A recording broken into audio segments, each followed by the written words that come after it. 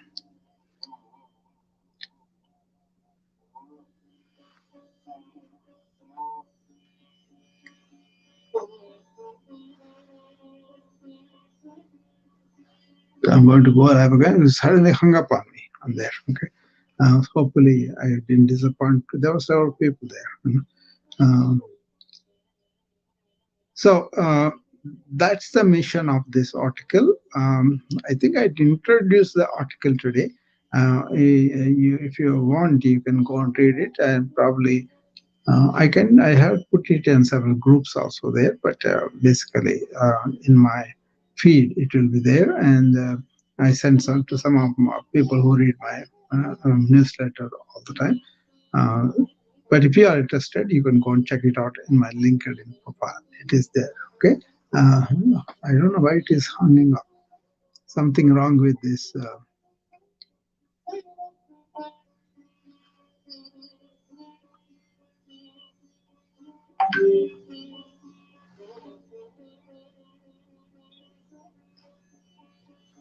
Yeah, I'm connecting. It's connecting, and then it's hanging up again. So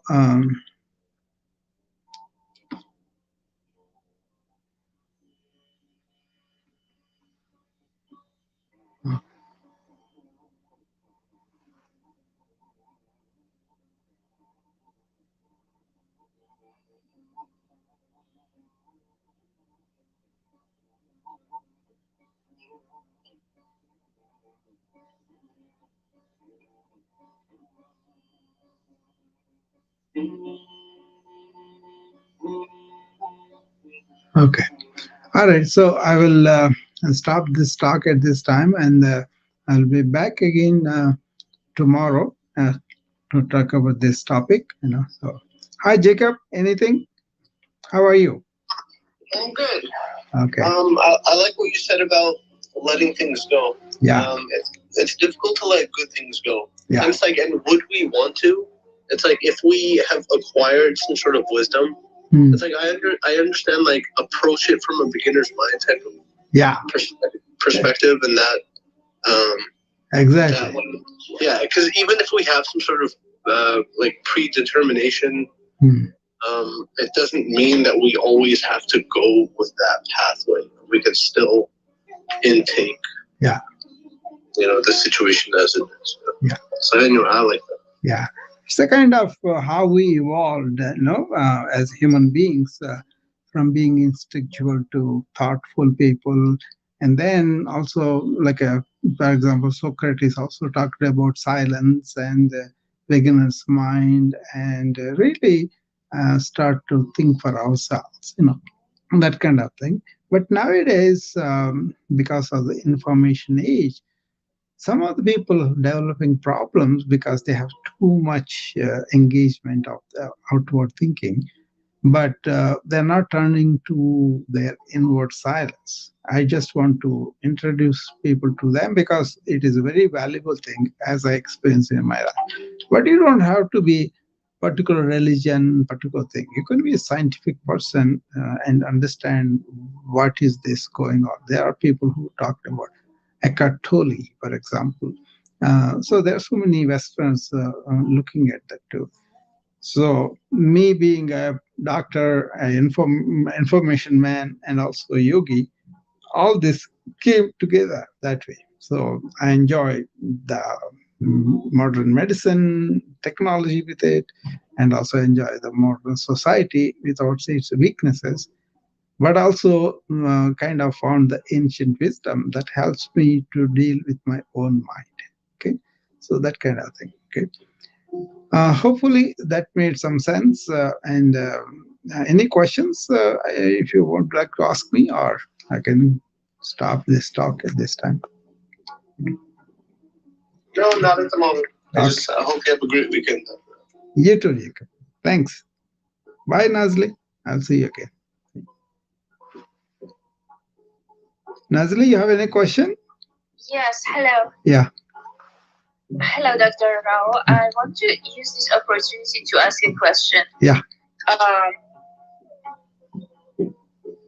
about you talk about having clarity. Yeah. I have a question, but I don't have clarity. So I put it in front of you. Yeah.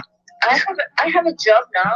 Hmm. Um, it is like a few months that I'm out of major depression. Hmm. So I don't know if I can think right about this question. Hmm. Um, after I go to this job, I have physical pain Hmm.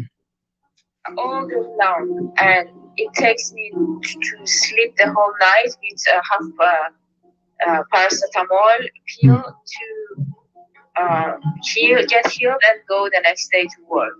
Hmm. And it's because of the particular job, and because of this job that I have this pain. I see. Because I have scoliosis and I get backache Hmm. because of not having my spinal column straight. So my body is like alarming me, pain, pain, pain, and I have to change this job.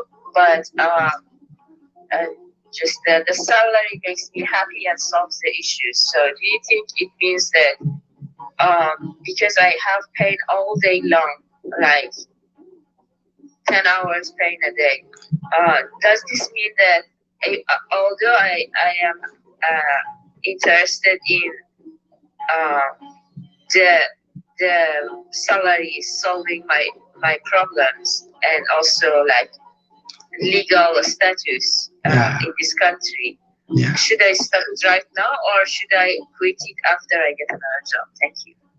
Yeah. What kind of pain you have? You have pain all over, or can you describe that to me? How do you? What is the pain? It is from my uh, like all my lower part of the body from my like belly button down. Ah, okay. It's from because of spinal cord and then all the legs till my foot. Hmm. Have you checked out the scoliosis and related any particular findings they had on the scans? Not recently, but basically, um, if it is very troublesome, then I have to have operation. Hmm. But it's not that troublesome. So Hmm. if I do the operation, then I cannot do particular movements. So I still haven't checked it recently. Okay, so if that is not serious, then you can work on two things. One is your body. I will come to that later, you know. And the second thing is how your thought is going to aggravate this kind of pain too, because it could be, it's a psychosomatic, we call it, right? What it is means it is not that you are imagining. It is that your thought constricted ego is making it much worse of the physical pain than it is, right?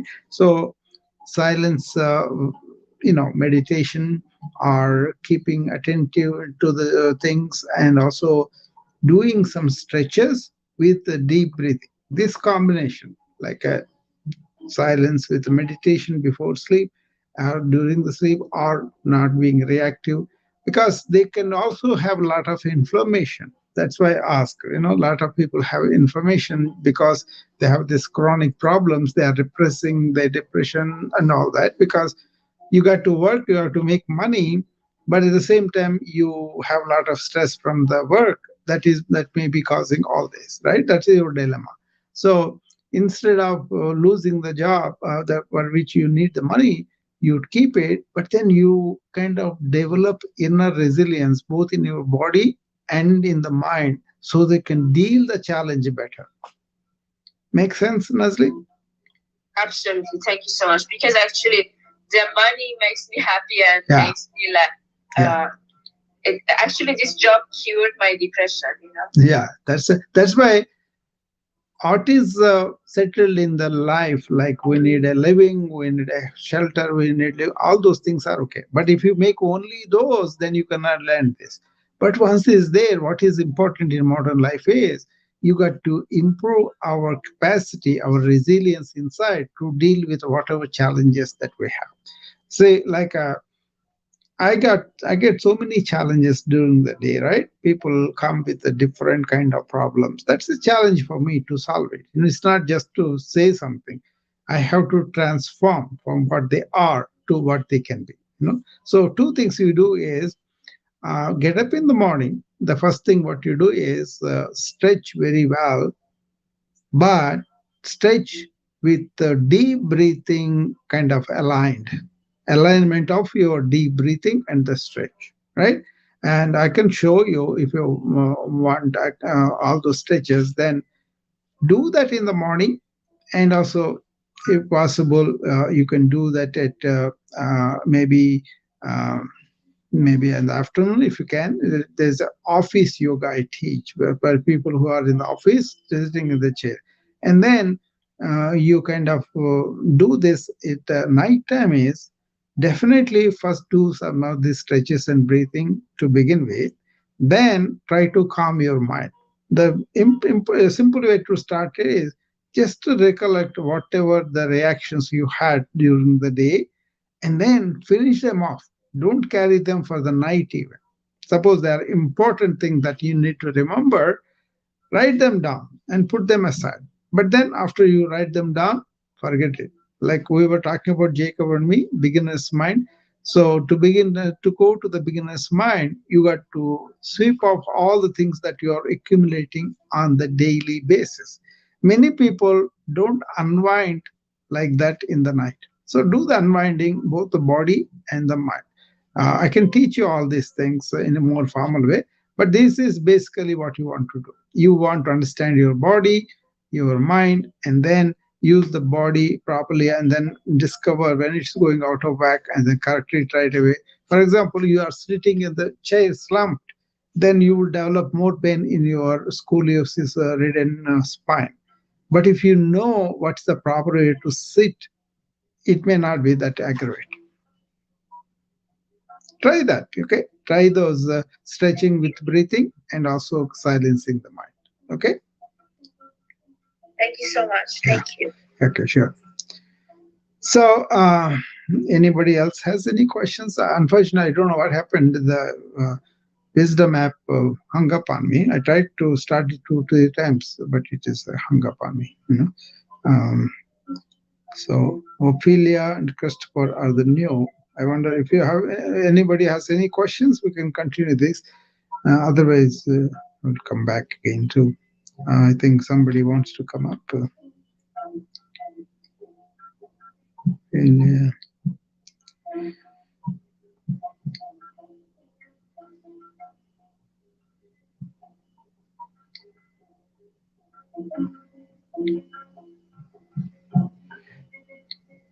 okay. Thank you very much for coming and listening. And I think this article is important enough and compels a lot of ways we can encounter the problems we have in modern life, but at the same time enjoy modern life too. So I will talk to you later again tomorrow on Sunday. Okay. Thank you.